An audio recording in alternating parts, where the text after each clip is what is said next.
Hello, this is Madcap. Last night, I had a very traumatic experience. It's one of the hardest that I've ever faced. I tried to rely on some friends, one of them being Sierra, and she kind of jumped the gun and revealed to the public that, my mother kicked me out of my home and that I needed help. And her heart was in the right place, so I'm not really mad at her. But since she revealed to the public what's happening, I'm going to kind of follow up with it. So basically, my mother kicked me out of my home. Now, as you can see, I'm back home, and I'll explain how that happened. But to explain what happened yesterday, I kind of need to explain the overall problem that's going on here. The thing is that for many years, me and my mother have never really gotten along. I think it's because we're a lot alike. We're both headstrong. We both are strongly opinionated. I think we're a lot alike, but the difference between me and her is that I make concessions for her and she doesn't make concessions for me. And I'm proud to say that that is a distinct difference between us, because I'm at least willing to work on the problem. She's not, because ultimately she never feels like she's done anything wrong. She's right no matter what. And that plays a big part in all of this.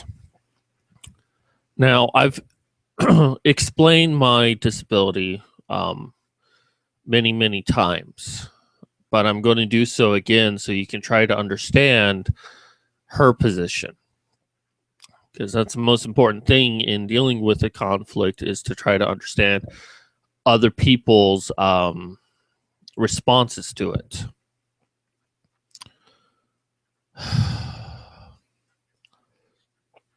So I've been disabled for nearly 3 years.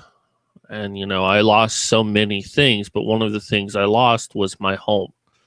And it took me 5 years to finally get my own apartment, my own place that I didn't have anyone else's rules to live by, just my own. And I could do things when I wanted, especially since I was disabled, when I could. I didn't have people constantly, setting such a high bar that even they themselves couldn't follow, but expected me to follow. So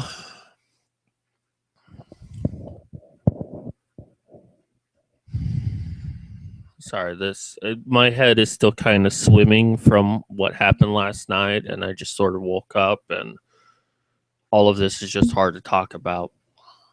I'm already starting to forget some of the details because of how bad my memory is. So, I moved back home about 2 years ago. And they told me that it's like, look, you need to like help out around the house, and I knew that wasn't a promise I could keep, so I said I'll try, but you have to realize that my disability prevents me from doing a lot of things. The thing is that simple tasks that you take for granted every day are so difficult for me.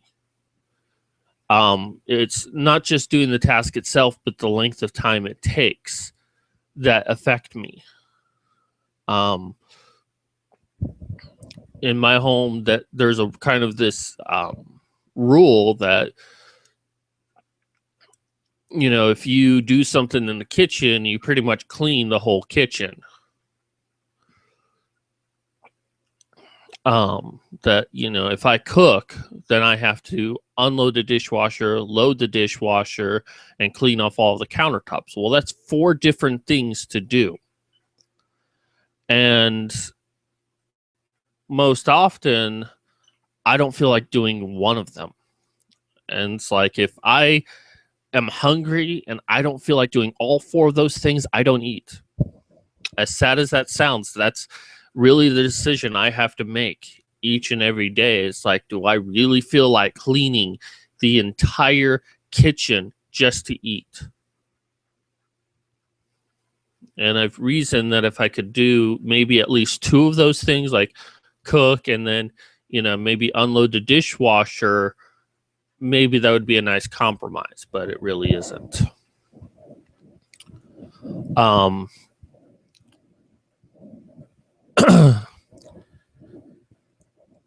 So, hold on, someone's messaging me.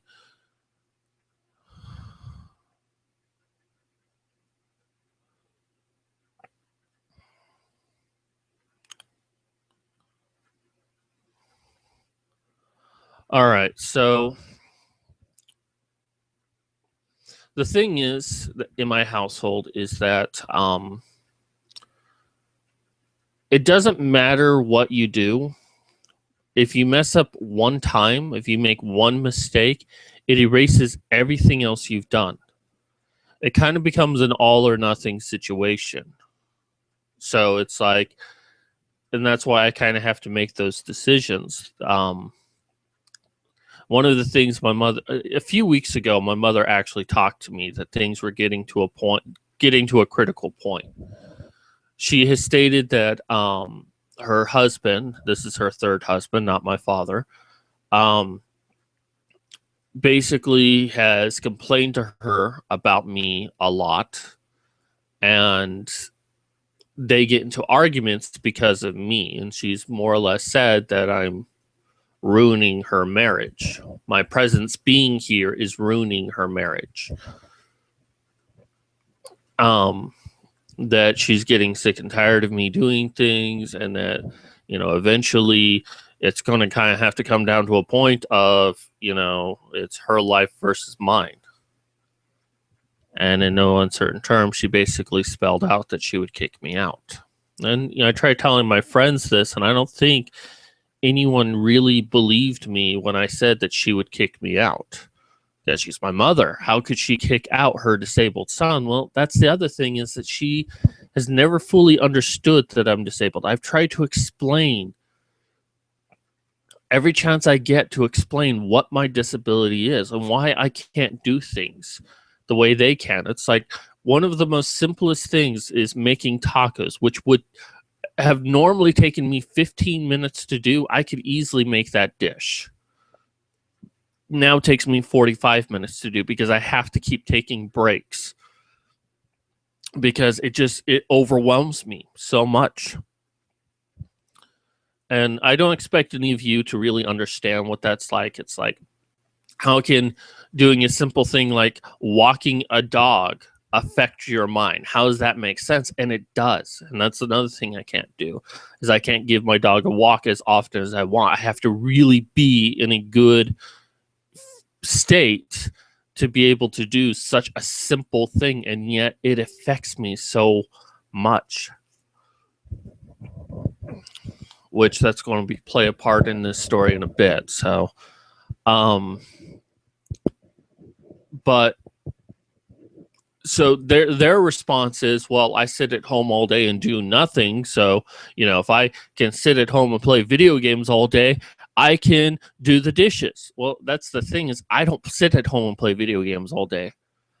I only play one video game, which is XCOM, Enemy Unknown. Or was it Enemy Within? Yeah. And I only play that for maybe an hour a day, and it's usually late at night.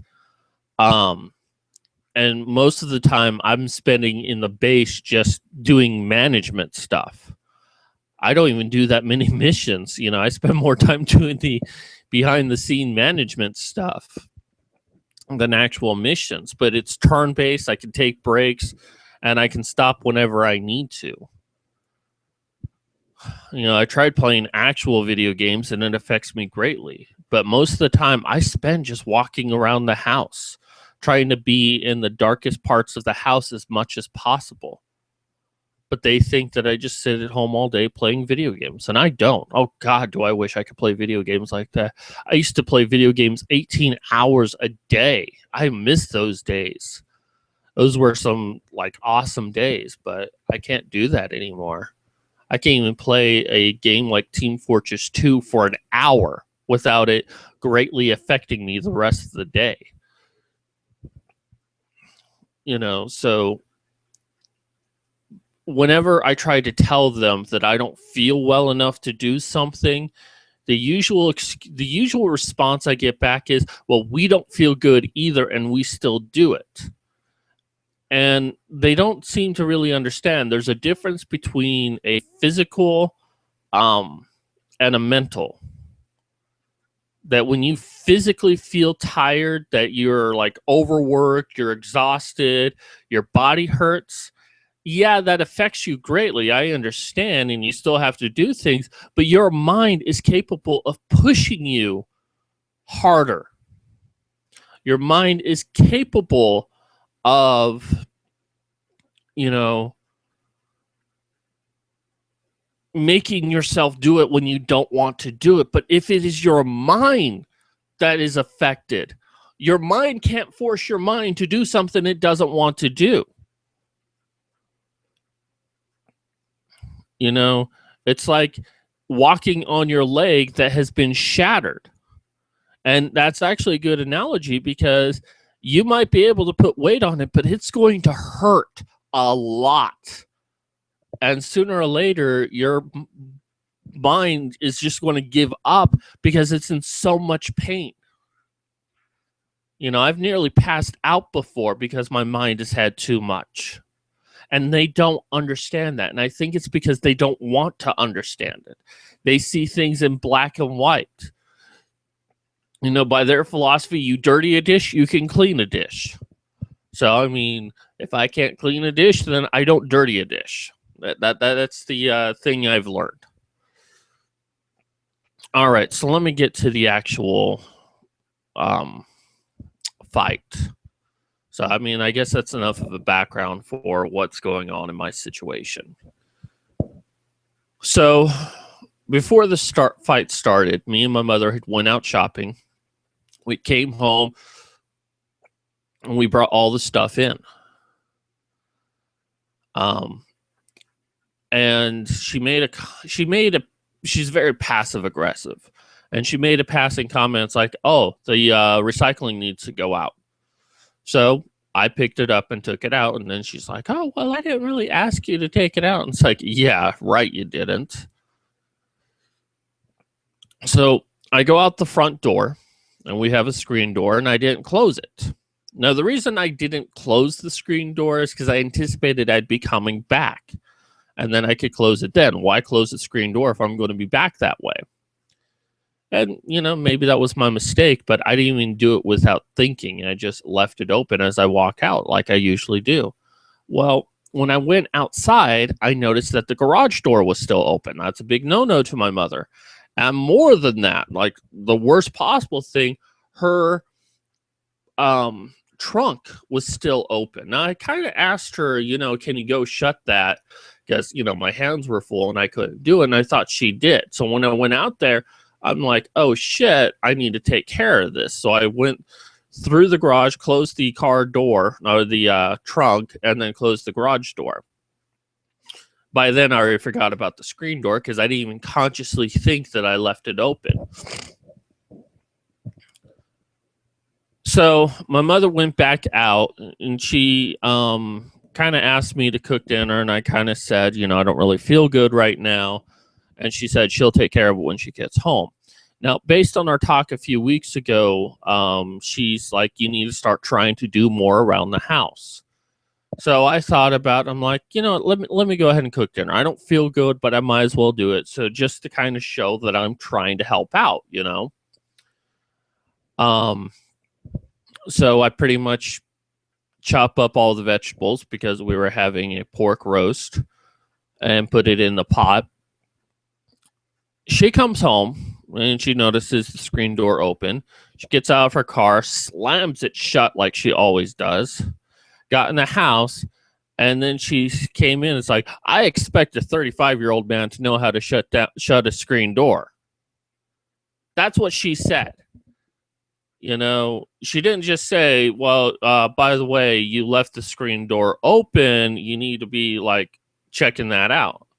So I said, look, I'm sorry, it was an accident. She's like, no, an accident is one time. You always do this.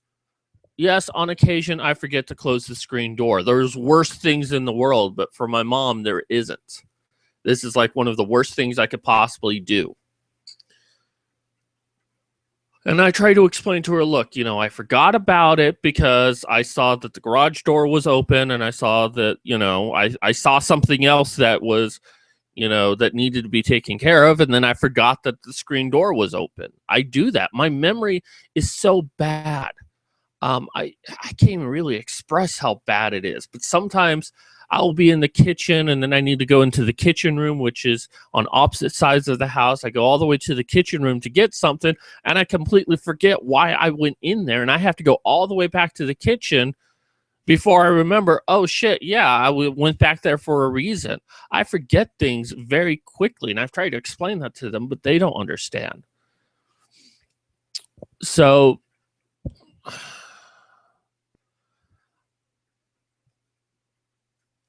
yeah, she was harping on me about that, and I tried to explain it, but it wasn't good enough. It's the fact that I didn't do it. And she really started laying in on me about this and that, how it's pretty much our discussion a few weeks ago about how her husband's getting tired of me and cleaning up after me all the time. And I'm told her, look, I'm trying. And she's like, you do nothing around the house. You just expect all of us to clean up. And I'm like, no, I actually am trying. And I'm sorry, it's not perfection, but at least I'm making an attempt. And I was trying to make an attempt. And one of the things she mentioned was that she had to clean off the that he had to clean off the pizza tray, and it really pissed him off. And it's like, yeah, but the thing is that I cooked a pizza in a pizza pan and in the oven. I cleaned up, I threw away all the trash, and actually some of the pizza leaked through onto the stove. So I cleaned off the stove. You know, I made sure that the counter was cleaned off, and I put the dish in the sink and, you know, run some water on it. And this is what I was saying before. I make one mistake and it erases anything else I've done. But because I didn't wash off that dish completely, I fucked up. It doesn't matter that I cleaned up everything else. I didn't do that one thing. I messed up. You know, and, you know, if they called me and said, look, you need to clean off this dish. Okay, I'll clean off this dish. You know, I can't be perfect every single time, especially with my disability.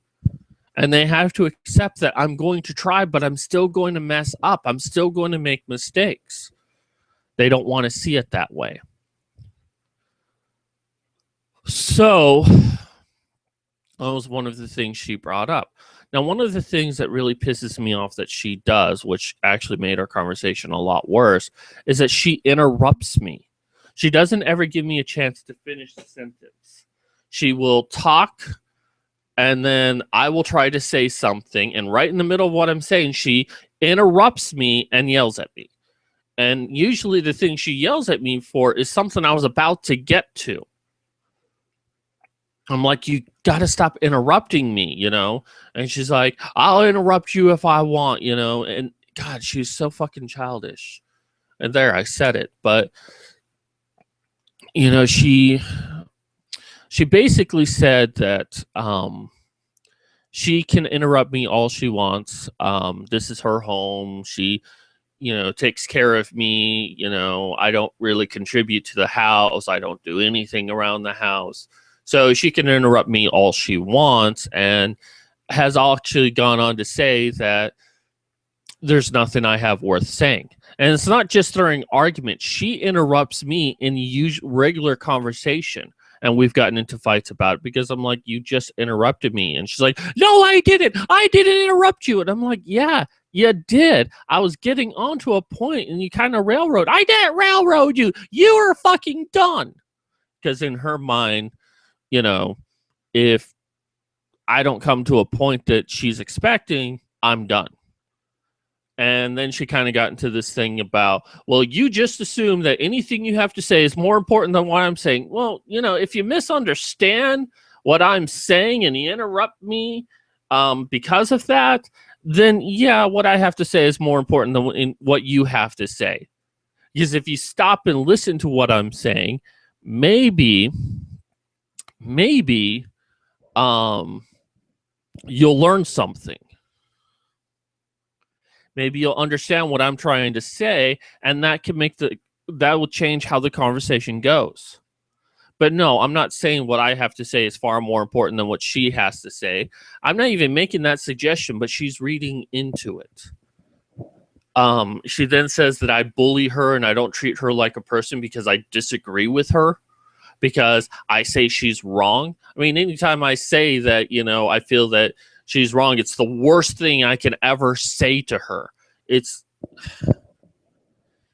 frustrating.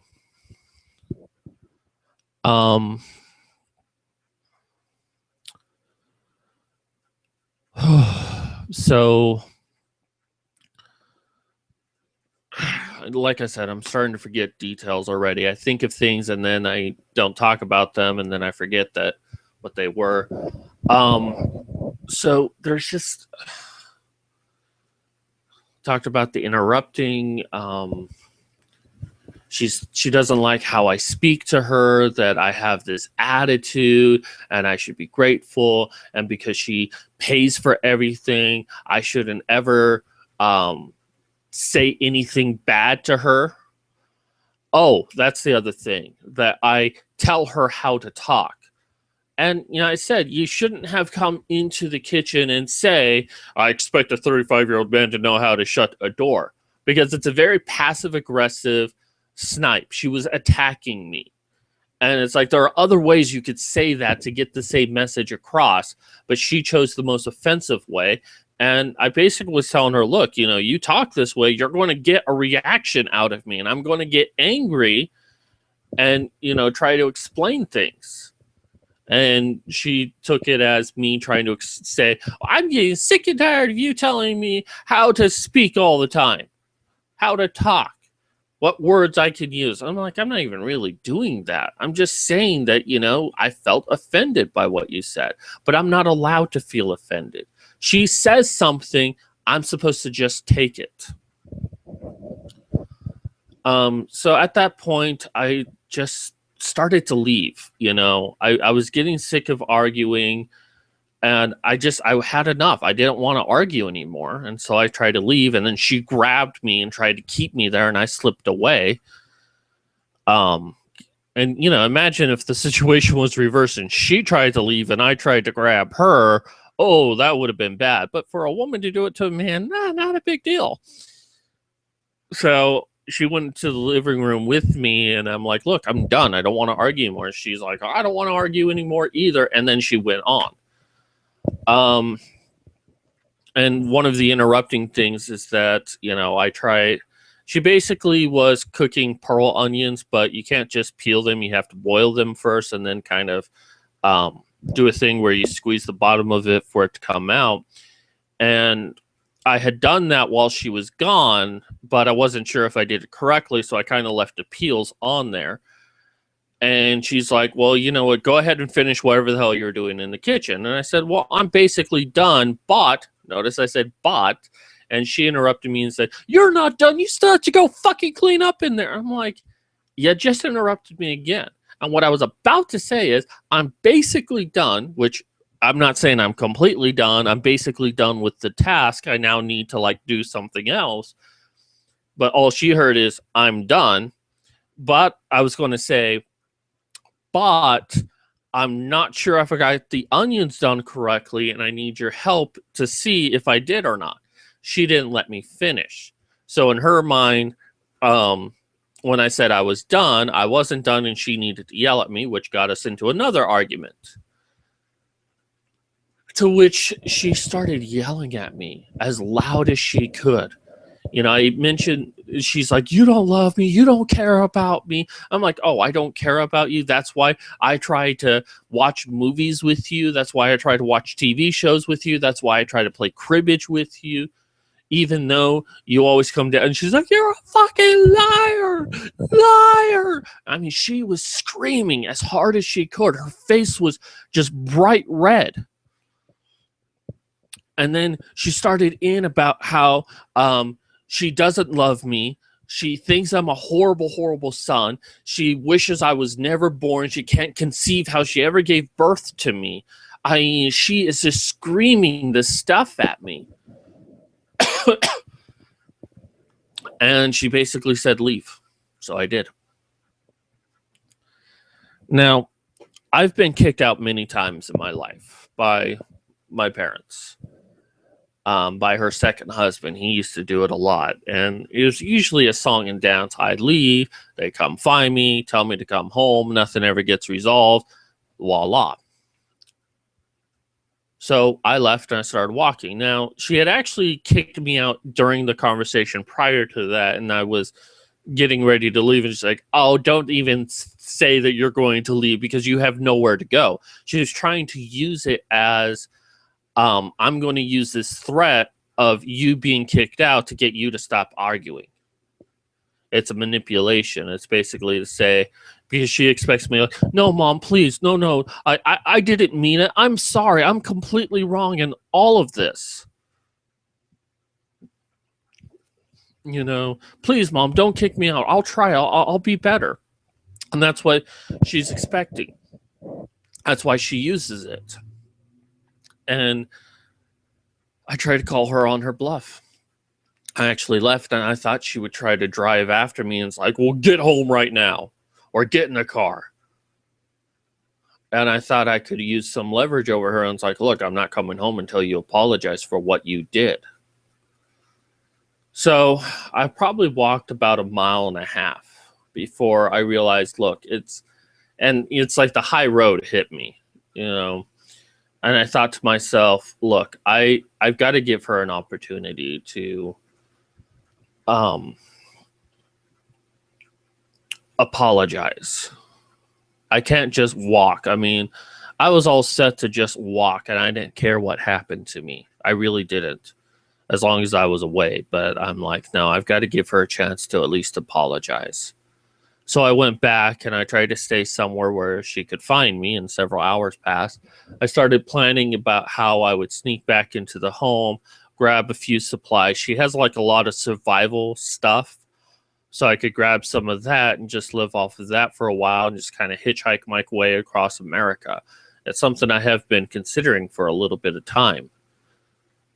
But as I stayed out there longer and longer, just sitting there waiting, my mind really started getting to me. It started hurting a lot. I was in so much pain. And I realized that I couldn't do that. I couldn't leave my home. I need to be in my room. This is my comfort zone. Here, I feel good. Through the rest of the house, I start to feel a little bit bad. But outside and anywhere else outside, I feel really, really bad. So, I mean, the idea of me just leaving and never coming back is a fairy tale. That's never going to happen. And what I now know was about 4 hours later, I just walked in. I'm like, look, you're right. I was wrong. And I'll try harder to do things around the house. I told her what she wanted to hear. The front door was open, so they were expecting me to come back. And I know this because her husband is adamant about locking the door.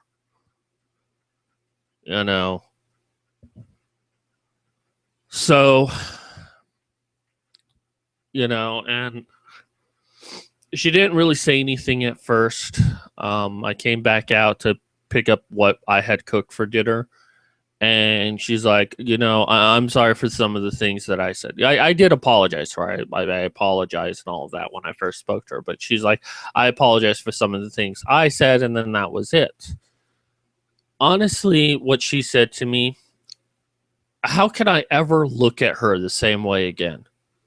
When your mother screams in her loudest voice with all of her body at once, saying, I hate you. I wish you were never born. You are a horrible person. How can I ever look at her the same?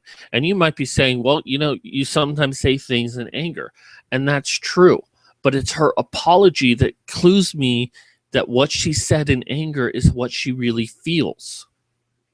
Because if she was really guilty about what she had said, realizing that I might think that that's actually true, she would be like, look, I'm sorry. I know you try around the house. I know you have a disability and it really prevents you from doing things. And, I recognize that you're trying. I just get a little frustrated, which would be understandable. I just get a little frustrated and, I kind of take it out on you. I mean, you weren't perfect yourself, but, I should have controlled myself a little bit. And I do love you, and, I'm happy that you're in my life. I mean, if she tried to repair what she said, not just give a blanket apology, but actually repair what she said, then that would convince me that she actually regretted what she said.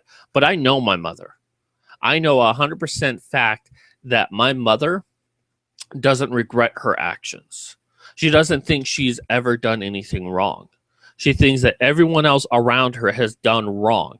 And so long as she has all the power, who's going to argue with her? And, that's the thing right there is, I lost every single argument from now on because she can threaten to kick me out. And she knows that I have nowhere to go. And she now knows that I know I have nowhere else to go. That was always my ace in the sleeve, is that I could just leave and never come back. And that I was stubborn enough to actually do it. And I'm physically able to do it. I'm just not mentally able to do it. And I came back, which now means she has won every single argument from now on. I cannot argue against her anymore. She says something, I do it. She complains about something, okay. I no longer, I can't, I don't have a defense. My friends are telling me that I'm in an abusive relationship, and they're right. But I'm a man. I have nowhere to go. I don't have any friends that I can go to. All my friends stopped talking to me when I became disabled. Besides, even if there was a friend I had, who wants to take on a disabled person who is unable to work, who can't really do anything around the house? No one wants that. My mom doesn't even want that. And I feel like at times that she's only my mother out of obligation, that she's only helping me because she's my mother and she's supposed to, and not that she actually wants to. And the whole time I've lived here, she's never once asked me, how are you? She's never asked me how things are or what's going on in my life. She doesn't care.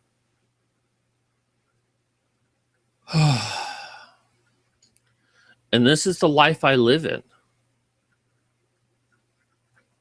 I understand her point of view, but I don't agree with what she did. And she went too far. But I have no choice but to be here because I have nowhere else to go. And that's why, this pub slush is so important, the $3,000. Because if I had $3,000 to say, hey, I can use this to write a book, I think they'd be off my back a little bit. Because it's like, now I have money. Now I can do something with my life that could potentially make me more money. Now, honestly, with the $3,000, Pub Slush does take a portion of that out. I forget the exact amount, but let's say 10%. So that's $2,700. So that's why I've planned to do 4 books which cost me about $2,400, which leaves me with a couple $100 left over, I can give that money to them.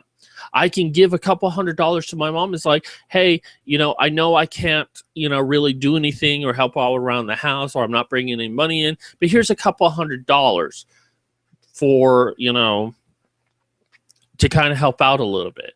And I think both of those things would get her off my back for a little bit of time, for me to try to figure out what I need to do next.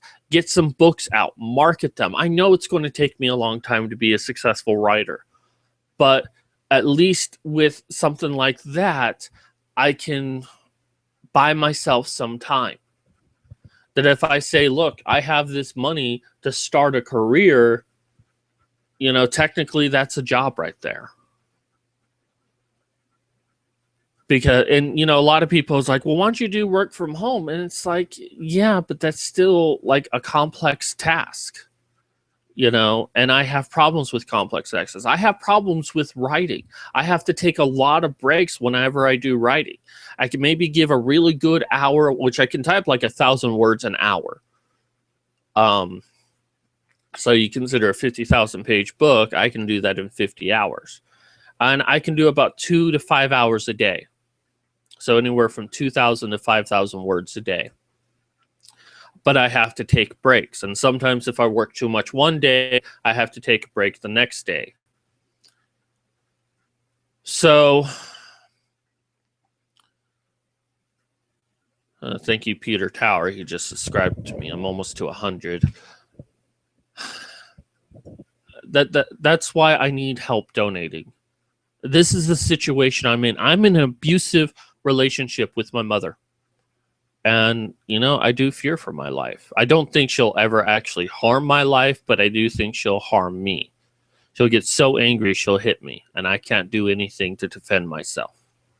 And if she really wanted to, she could call the police on me and say that I hit her, and I could be arrested. That's the situation I'm in. And people are always trying to like, well, why don't you do this? Why don't you do that? Why don't you just talk to her? They're always looking for the elegant solution. There is no elegant solution in this. This is the situation at hand, and there's really nothing I can do about it. But maybe if I had if my campaign was successful, maybe that would give me a little bit of leeway. Maybe that would buy me some time. So I ask you, if you see this and you see my Pub/Slush campaign, donate $1. I know sometimes people don't really want to donate because they feel like if they don't have anything more than like $5, it's kind of an insult. And no, if 1,000 people donated $3, I'd have it. If 1,000 people donated $1, yeah, it'd be a third of what I'm asking for, but at least I have that as a take home. At least I can do 1, maybe 2 books with that if I was very, very careful on how I spent my money. Maybe I could get 2 books out with $1,000. But if you see my campaign, I'm begging you. It's the one thing I haven't done in all of this is pretty much beg, but I'm begging you. $1. $1. If enough people donate $1, then I can actually do something with it. And because I'm in a bad situation and there's nothing I can do about it. I'm forever stuck here until she decides to kick me out for good. And this problem's going to arise again. It's going to get to a critical point again, and we're going to be back in the same situation. Even if I try to avoid it as much as possible, I'm just delaying the inevitable because nothing got resolved. She's not sorry for what she's done. She doesn't realize that she's done anything wrong. I'm not saying that I didn't do anything wrong.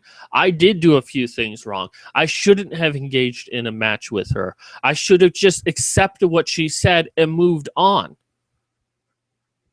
But what she did was probably the worst thing anyone could ever do. And if this was an actual relationship that I was dating someone, everyone would tell me to leave that person.